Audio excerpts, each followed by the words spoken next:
வணக்கம் ஹாஸ்பிட்டல் நேர்களே. இந்த அளவுக்கு இது பட்சத்தில் முதலாக அஸ்வினி 1ஆம் பாதம் மேஷராசியினுடைய அஸ்வினி 1ஆம் பாதம் இதற்கு எதிர்ப்புறமாக துலாம் ராசியில் இருக்கக்கூடிய சித்திரை 3ஆம் பாதத்தில் கேது இருக்கக்கூடிய அமைப்பில் எப்படி இருக்கும் அப்படிங்கிறது தான் பார்க்க போகும். சோ அஸ்வினி 1ஆம் பாதம் அப்படிங்கிறது கேதுவினுடைய நட்சத்திரம். அவங்க கேதுவோட நட்சத்திரத்துல இருக்கிறது அப்படிங்கிறத பார்த்தீங்கன்னா கொஞ்சம் வேகமான பலன்களை தரும். அதாவது புதிய முயற்சிகள்ல வேகம் சாகசமும் லட்சியங்களை உடனே அடையணும் அப்படிங்கிறது மனநிலையை கொடுக்கக்கூடியது இந்த அஸ்வினியில இருக்கக்கூடிய ராகு நட்சத்திரம். சோ தன்னம்பிக்கை அதிகரிக்கும். ஆனா சில நேரங்கள் அவசர முடிவுகள் அல்லது வேகமான பேச்சுக்கள் அப்படிங்கிறது நமக்கு சிறப்பையும் சங்கடத்தையும் கொடுத்துவிடும். இதற்கு எதிர்ப்புறமாக கேது சித்திரையில் இருக்கிறது அப்படிங்கிறத பாருங்க. ராகு செவ்வாயினுடைய ராசி மேஷத்துல இருக்கு. கேது செவ்வாயினுடைய நட்சத்திரத்திலேயே இருக்கு. செவ்வாயும் அதிபதி, சித்திரையின் அதிபதி செவ்வாய். சோ கேது செவ்வாயோட நட்சத்திரத்துல இருக்கிறது அப்படிங்கிறது பாத்தீங்கன்னா கடந்த கால செயல்களுக்கான பலன்களை கொடுக்கக்கூடியது. சோ கடந்த காலத்தில் நீங்க பண்ண செயல்பாடுகள், அதனால் ஏற்பட்ட தவறுகள், அதன் மூலமாக உங்களுடைய படைப்பாற்றல் அல்லது நுணுக்கமான வேலைத்திறன் இதைக்கெல்லாமே மேம்படுத்திக் கொள்ளக்கூடியது இருக்கு. சோ உங்களுடைய கடந்த கால வினைகள் செயல்கள் அதற்கான பலன்களிலிருந்து உங்களுடைய படைப்பாற்றலையும் நுணுக்கமான வேலைத்திறனையும் மேம்படுத்திக் கொள்வதையும் அதிலிருந்து நீங்க தவறுகளிலிருந்து விடுபடுவதற்கான எண்ணங்களையும் கொடுக்கக்கூடியது இந்த சித்திரையில் இருக்கக்கூடிய கேது. அதே நேரத்தில் இது உறவுகளுக்கிடையே ஒரு விதமான பிரிவினை அல்லது பற்றற்ற நிலையை உண்டாக்கும். ஏன்னா கடந்த கால தவறுகள் அல்லது பிழைகளையும் ஏற்படும் உறவுகளுக்கும் ஏற்பட்ட மன சங்கடங்கள் அப்படிங்கிறது ஒரு விதமான பிரிவினை அல்லது உங்களுடைய அப்படிங்கிற விட்டியான இனத்தை கொடுக்கக்கூடிய அமைப்பை கொடுத்துக்கணும். சோ இந்த அமைப்புல இருக்கக்கூடிய ராகு கேதுக்கள் எப்படி இருக்கும் அப்படிங்கிறத நம்ம பார்க்க போறோம். சோ ராகு அஸ்வினி சரம் நெருப்பு தத்துவத்தில் இருக்கக்கூடிய இந்த ராகு பகவான் அப்படிங்கிறவர் பாத்தீங்கன்னா வேகத்துக்கு அதிபதியான அஸ்வினி நட்சத்திரத்தில் இருக்கும்போது ராகு அந்த வேகத்தை இன்னும் கொஞ்சம் பெருக்கி ரொம்ப வேகமா செயல்படுவது. சோ இந்த ராகு அஸ்வினி 1ஆம் பாதத்தில் இருக்கணும் பாத்தீங்கன்னா அதீத லட்சியவாதியாகவும் எதையும் உடனே செஞ்சு முடிக்கணும் அப்படிங்கிற ஒரு துடிப்பும் தன்னம்பிக்கையும் கொண்டவராக இருப்பார்கள். சோ புதிய தொடக்கம் அப்படிங்கிறது இந்த ராகு அஸ்வினியில இருக்கும்போது அவங்க செஞ்சாங்க அப்படின்னா இந்த தேங்கி கிடந்த காரியங்கள் எல்லாமே கூட கொஞ்சம் வேகத்தை கொடுக்கும், வேகம் எடுத்து செய்யக்கூடியதாக இருக்கும். அதே மாதிரி புதிய தொழில்நுட்பம், புதிய கண்டுபிடிப்புகள் இதையெல்லாம் கூட ராகு தூண்டி விடுவார். சோ தேங்கி கிடந்த காரியங்களை புதிய முறையில அல்லது புதிய வடிவுல இங்க செயல்படுத்தக்கூடிய இவற்றை கொடுக்கும். அதே நேரத்துல கொஞ்சம் வேகம் தலைக்கணும் முன் யோசனை இல்லாத செயல்கள் பேச்சுக்கள் இது எல்லாமே சேர்ந்து தியானம் தன் தலையிலேயே மண்ணை வண்டி போட்டுக்கிற மாதிரியான ஒரு நிலையை கொண்டாந்து திட்டம் இந்த ராகு அஸ்வினி நட்சத்திரத்துல இருக்கிறது. இதற்கு எதிர்ப்புறமும் கேது சரராசி அந்த காற்று தத்துவத்துல இருக்கும்போது துலாம் ராசியில இருக்கும்போது இது என்ன பண்ணும் அப்படின்னு பாத்தீங்கன்னா உங்களுடைய சிந்தனை காற்று தத்துவம் அப்படிங்கிறது சிந்தனை. சோ புத்தி மற்றும் நீங்கள் தொடர்பு கொள்ளக்கூடிய விதம், உங்கள் கருத்துக்களை அல்லது உங்களுடைய தத்துவங்களை தொடர்பு கொள்ளக்கூடிய பகிர்ந்து கொள்ளக்கூடிய விதம் அப்படிங்கிறது ஒரு மாற்றத்தை ஒரு இயக்கத்தை கொடுத்து கொண்டே இருக்கும். அதாவது பழைய சிந்தனைகள் அல்லது பழைய முறைகளை முடித்து புதிய கோணத்துல சிந்திக்கிறதுக்கு கேது தூண்டுங்கள். சோ புதிய நீங்க ஒரு விஷயத்தை பார்க்கும்போது உங்களுக்கு நல்ல பலனை கொடுக்கும். சோ அதே நேரத்துல இந்த பற்றுக்கின் நிலை காற்று எங்கேயுமே தங்காது. அதனுடையதான் இந்த உறவுகளுக்கும் இந்த உளவியல் ஆசைகளுக்கும் நீங்க ஒருவித சலிப்பையும் விரக்தி பண்ணி தருங்க. சோ நான் என்ன சொல்ல முடியலாம். சோ மாற்றத்தை குறிக்கும் அப்படிங்கும் போது நீங்க இதுக்கெல்லாம் புதிய கோணத்துல புதிய முறையில் நீங்க சிந்திக்கும் போது இதுல ஒரு நுட்பமான கலை ஈடுபாட்டையும் கொடுக்கும். சோ நீங்க எதையுமே செய்யும் போது ஒரு விரக்தியோ ஒரு வெறுப்பு வரும்போது நீங்க கொஞ்சம் நுட்பமான வேலைகள்ல ஈடுபட்டு இந்த கன்வர்ஷன் பண்ணிட்டீங்க அப்படிங்கிற மாதிரி நல்ல ஒரு சமநிலை இருக்கக்கூடிய அமைப்புல இருக்கக்கூடியது. ஸ்தூலம் ராசிங்கிறது சமநிலை தான், தராசு தான் இல்லையா? சோ இதுல தன் வாழ்க்கைக்கும் தன்னுடைய மன எதிர்பார்ப்புக்கும் இடையில ஒரு சமநிலையை தேடிக்கிட்டே இருப்பாரு இந்த கேது இங்க இருக்கிறது. சோ இந்த நெருப்பு காற்று ராகு நெருப்பு ராசியில செயலை தொடர்ந்து வேகத்தை கொடுக்கிறது. அதே நேரத்துல கேடு காற்று ராசியில இருந்து அதுக்கான ஞானத்தையும் வேகத்தோட விவேகத்தையும் சேர்ந்து கொடுக்கக்கூடிய அமைப்பு கொடுக்கும். சோ பெரிய புரட்சி அல்லது மாற்றத்தை உருவாக்கக்கூடிய எண்ணங்களை தூண்டுதல்களை கொடுத்தவங்க கூட அதே நேரத்துல பழைய முறைகள், பழைய விதிகள், பழைய சட்டங்கள் இதை புது கோணத்துல அல்லது புதிய நிலையிலிருந்து பார்க்கக்கூடிய அமைப்பையும் கொடுக்கக்கூடியது இந்த நெருப்பு காப்பு தத்துவத்தில் இருக்கக்கூடிய அஸ்வினி நட்சத்திரத்தில் இருக்கக்கூடிய ராகுவும், சித்திரை நட்சத்திரத்தில் இருக்கக்கூடிய கேதுவும் கொடுக்கக்கூடியது. அதே நேரத்துல ஒரு பக்கம் லட்சியத்துக்காக ஓடுனாலும் மறுபக்கம் இதெல்லாம் நமக்கு எதுக்குப்பா, இதனால என்ன பிரயோஜனம் அப்படிங்கக்கூடிய ஒரு போகத்தையும் கொடுக்கக்கூடிய அமைப்பையும் சொன்னது.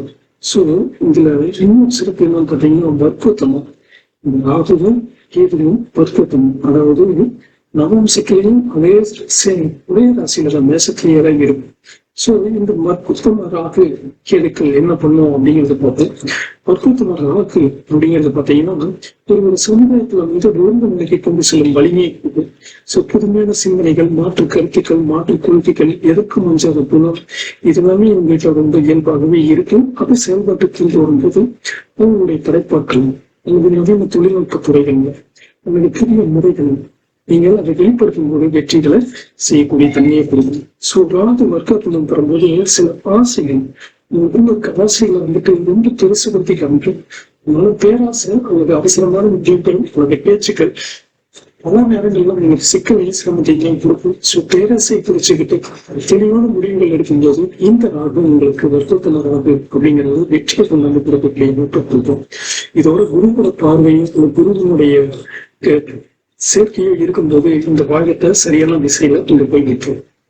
இதே நேரத்துல வர்க்கத்துல கேது அப்படிங்கிறது பாத்தீங்கன்னா கடந்த கால அனுபவங்களை கொஞ்சம் மேம்படுத்திக்கணும். சோ ஆழ்ந்த நாணம், கடந்த கால பிழைகளில் இருந்து, கடந்த கால தவறுகள் பிழைகளில் இருந்து வெளியே வரணும் அப்படிங்கிறதுக்கான எல்லாத்தையுமே அதற்கான ஆக்கையும் கொடுப்பார். சோ நீங்க மன ரீதியாகவும் அல்லது செயல் ரீதியாகவும் குணங்களையும் நீங்கள் மாற்றிக்கொள்ளக்கூடிய வாய்ப்புகளை கொடுப்பார். அதனால நீங்க வந்துட்டு சமூகத்துல இருக்கக்கூடிய உறவுகள் அல்லது உலகியல் சுகங்கள்லாம் நிர்ணயத்துக்கு அப்புறமா இளைஞர்களும் கற்ற கல்வியை போகும். சித்திர நட்சத்திரம் அப்படிங்கிறதுனால நுணுக்கமான கலைகள் அல்லது வடிவமைப்புகள் எப்போ நீங்க மனசை கேட்டிடும் போது செலுத்தும் போது இந்த கேது உங்களுக்கு நல்ல பலனையும் கொடுப்பாங்க. சோ கை திறமைகள் வளர்த்துக் கொள்வது இந்த கேது ராகு கேது அமைப்பிற்கு நல்ல பலனை கொடுப்பார். சோ முடிவெடுக்கும் திறன் அப்படிங்கறது பாத்தீங்கன்னா இவங்களுக்கு திருமணம் அல்லது தொழில கூட்டாளியோடு சேர்ந்து செயல்படும் போது இவங்களுடைய திறன் அப்படிங்கிறது கூடக்கூடியதாக தொகை இருக்கும். சோ இது வந்துட்டு இந்த வர்க்கோத்தம ராகு கேதுக்கள் அப்படிங்கிறது ஒரு முரண்பட்ட ரொம்ப பவர்ஃபுல்லான ஒரு அமைப்பு. இதுல நீங்க ரொம்ப கடினமா நினைக்கும் வெற்றியை நம்ம தக்க வைத்துக் கொள்ள முடியும். சுருக்கமா நாம ஸ்கிரீன்ல பார்ப்போம். இது வந்துட்டு ராகு கேது மேஷத்துல ராகு, துலாமல கேதுவும் இருக்கக்கூடிய அமைப்பு அப்படிங்கிறது வாழ்க்கையில எப்பயுமே ஒரு மாற்றத்தை நோக்கி ஓடிக்கொண்டே இருக்கக்கூடியது. நான் மற்றும் என்னுடைய உறவுகள் இவர்களுக்குள் ஏற்படக்கூடிய முரண்பாடுகள் தான் இதனுடைய முக்கியமான தீமா இருக்கு. சோ எங்களுக்கு உங்களை சார்ந்தவர்களுக்கும் நெருங்கிய உறவுகளுக்கும் முரண்பாடுகளுக்கும் இதை குறிப்பிடுகிறது. சோ உறவுகளுக்கு பேசும்போது கொஞ்சம் நிதானமாக பேசுவது, கலந்து ஆலோசிப்பது, கொஞ்சம் நிதானமான முடிவெடுப்பது அப்படின்னு வச்சுக்கும் போது நல்ல ஒரு வளர்ச்சியை கொடுக்கக்கூடிய அமைப்புகளை கொடுப்போம் இந்த ராகு கேதுக்கள். சோ மேச ராசி அப்படிங்கிறது நம்ம உண்மையை பார்த்த மாதிரிதான் ஸ்கிரீனில் தெரியறது. இந்த பக்கம் பாத்தீங்கன்னா சோ தவறான முடிவுகள், அவசரமான முடிவுகள் எடுப்பது கொஞ்சம் மாத்திக்கணும். நான் மட்டுமே சரி அப்படிங்கிறத கொஞ்சம் குறைச்சிக்கணும். அதே மாதிரி வேகமா ஆரம்பிச்சுட்டு எப்படி முடிக்கணும்னு தெரியாம தடுமாறக்கூடிய அனுமதியும் நீங்க ராகு அஸ்வினியில் இருக்கக்கூடிய ராகு செய்து கொடுக்கறதுனால கொஞ்சம் முறைமையா கடமையா கொஞ்சம் கடின உழைப்பை போடும்போது இந்த நிலை வெற்றியை கொடுத்து உறவுகள் புறக்கணிக்கணும், நீ வேண்டாம், நீ ஒன்றும் தேவையில்லை அப்படின்னு சொல்லக்கூடிய நிலைமையும் மனநிலையும் கொடுக்கக்கூடிய அமைப்புல இருக்கணும். கொஞ்சம் நிதானமாக கொடுக்கணும். நான் தான் தெரியணும், நான் மட்டுமே தெரியணும் அப்படிங்கிற மனநிலைமையை கொஞ்சம் மாற்றிக்கிறது என்னுடைய பலன்களை நன்மையாக எடுத்து மாற்றிக் கொடுக்கும். இப்ப இதற்கு எதிர்ப்பு கேது தேசத்திலையும் கேது அஸ்வினி 3ஆம் பாதத்திலையும் ராகு சித்திரை 3ஆம் பாதத்திலும் அப்படிங்கிறத பார்ப்போம். அந்த முன்னைய சொன்ன மாதிரி இந்த ராகு கேது அஸ்வினி 1ஆம் பாதத்தில் இருக்கிறது பக்குவத்தன்மை, அதாவது ராசியிலையும் அமாவாசத்திலையும் ஒரே ராசியில உட்கார்ந்து பக்குவத்தன்மை. சோ இது ஒரு ஞான கலவை அப்படின்னு சொல்லுவது, மிக வேகமான சிந்தனை, அதே நேரத்துல உள்ளுணர்வு, கடந்த கால ஞானம் அப்படிங்கிறதே எங்களுக்கு இயல்பாகவே இருக்கும். கடந்த கால தவறுகள் அல்லது கடந்த கால அனுபவங்கள் உங்களுக்கு ரொம்ப பக்கபலமாக இருக்கும் கேது அஸ்வினி 1ஆம் பாவத்தில் இருக்கும்போது. ஸோ அதே மாதிரி இங்க கொஞ்சம் சுதந்திரமா இருக்கணும்னு விரும்புவாங்க, யாரோட கட்டுப்பாட்டிலையும் இருக்கக்கூடாது அப்படிங்கிறதையும் விரும்பக்கூடிய அமைப்பையும் திருப்பி இந்த கேது. யாராவது சுவாதியில துலாம் ராசியில இருக்கிறதுனால சுதந்திரமானதையும் கேது மேம்படுத்தி கொடுப்பார். சோ ஒரு கவிதை தொடங்கிட்டாங்க அப்படின்னா தன்னுடைய கௌரவம், மதிப்பு, சுயமரியாதை காரணமாக வைத்து அந்த வேலையை செஞ்சே முடிக்கணும், நல்ல விதமா செஞ்சு முடிக்கணும் அப்படிங்கிறது உச்சரித்து கொடுக்கும். அதிகமான சிந்தனை அப்படிங்கிறதுனால தலை தொடர்பின நோய்கள் அல்லது சிறு விபத்துகளை கூட கொண்டாந்து கூடக்கூடிய தன்மையை கொடுக்கும். ஸோ பாலன போக்குவரத்துல போக்குவது கொஞ்சம் கவனமா இருக்கிறது கேது அஸ்வினி 1ஆம் பாவத்தில் இருக்கிறவங்களுக்கு நல்லது. ஸோ இதே நேரத்தில் எதற்கும் அஞ்சப்பட்டவங்க இதெல்லாம் எனக்கு எதுக்கு அப்படிங்கிற செழிப்பு ரெண்டையுமே கொடுக்கக்கூடிய அமைப்பு இந்த கேது அஸ்வினி 1ஆம் பாவத்துல இருக்கக்கூடியது. இதற்கு எதிர்த்து வந்து நான்கு சித்திரை 3ஆம் பாவத்தில் இருப்பது அப்படிங்கிறது வந்து ஒரு உறுதியல் அறிவு, புது அறிவு அப்படிங்கிறது ரொம்ப அதிகமா இருக்கும். மற்றவங்களை எப்படி கையாளணும், வியாபாரத்துல எப்படி லாபம் பார்க்கறது, பொது மனிதர்களோட எப்படி நம்ம கலந்து பேசி நம்மளோட காரியங்களை சாதிச்சு கொள்வது அப்படிங்கிற ஆலோசனை தந்திரங்கள்ல இந்த பிள்ளாடியா இருக்காங்க. அதே மாதிரி இது சுக்கரனுடைய ராசியா இருக்கிறது. துலாம் ராசி சுக்கரனுடைய ராசியா இருக்கிறதுனால கலை, இசை, கருவிகள் மற்றும் ஆடம்பர பொருட்கள் மீது அதிக ஈர்ப்பும் ஈடுபாடும் இருக்கக்கூடியது. இந்த இடத்துல மட்டும் கொஞ்சம் கவனமா இருக்கணும், இல்லைன்னா கொஞ்சம் சிக்கலை கொடுத்துவிடும். ஒரு பேரை கிடைக்கக்கூடிய அமைப்பு இருக்கு. அதே மாதிரி இவங்க ஒரு நுணுக்கமான வேலைகளை செய்யக்கூடிய தொழில்நுட்ப அறிவையும் கொடுக்கக்கூடியது சித்திரை 3ஆம் பாகத்தில் இருக்கக்கூடிய ராகு. ஸோ இவங்க எல்லாருமே சொல்றது சித்திரை 3ஆம் பாகத்துல ராகு இருந்துச்சுன்னா ஏதாவது ஒரு டெக்னிக்கல் ஸ்கில்ஸ்ல நீங்க சும்மா ஒரு சின்னதா ஒரு எஃபர்ட் போடுங்க, அது பிற்காலத்துல எங்கேயாவது உங்களுக்கு உதவிகரமா இருக்கும். ஸோ இந்த ராகுக்கு 2 பேருமே வர்க்கத்துவம் பெற்று இருக்கிறதுனால 7ஆம் பாவம் ராகு துலாம் ராசி அப்படிங்கிறது காலபுருஷ தத்துவத்துக்கு 7ஆம் இடமாக இருப்பதனால பார்க்கறதுக்கு கொஞ்சம் மாதமா கொஞ்சம் ஃப்ரீ பேர்டு தந்திரமா இருக்கிற மாதிரி இருந்தாலும் கூட உங்க மனசுக்குள்ள ஒரு அமைதியின்மை இருந்துகிட்டே இருக்கும். அதே மாதிரி இது 7ஆம் இடத்துல இருக்கிறதுனால திருமண வாழ்க்கை, கூட்டாளிகள் அல்லது நண்பர்கள் பூர்வமான ஆதாயம் கிடைக்கிறதும் அவங்க மூலமா வாழ்க்கைக்கான படிப்பினை கொடுக்கறதும் வகை இருக்கும். கேதுவின் ஆதிக்கம் இருக்கிறதுனால உறுப்புள்ள ஒரு விதமான தூர தள்ளி நிற்கக்கூடிய அந்நியமாக பார்க்கக்கூடிய நிலையை ஏற்படுத்தி கொடுக்கும்.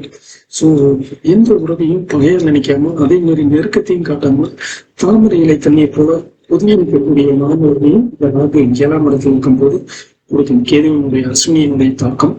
அதே போல திடீர் உயர்வு ராகுக்கு எது திசை நடக்கும் போதோ அல்லது ராகுக்கு எது புத்தி அந்தரம் இந்த மாதிரி இடங்கள்ல தாய்களை யாரையுமே எதிர்பார்க்காத ஒரு ப்ரொமோஷன்ஸ் உயர்வு அப்படிங்கிறது ஏற்படும். 40 வயசுக்கு மேல ஒரு நல்ல ஒரு பீக்கை சின்னதா கொடுக்கும். அந்த வாய்ப்பு சரியா பயன்படுத்தும் போது ராஜயோக அமைப்பாக மாறும். ஸோ 7 இருக்கக்கூடிய ராகு அப்படிங்கிறது புகழையும் பெருமையும் தரக்கூடியவராக இருக்கிறார். இதற்கு அடுத்த பதிவு நம்ம அடுத்த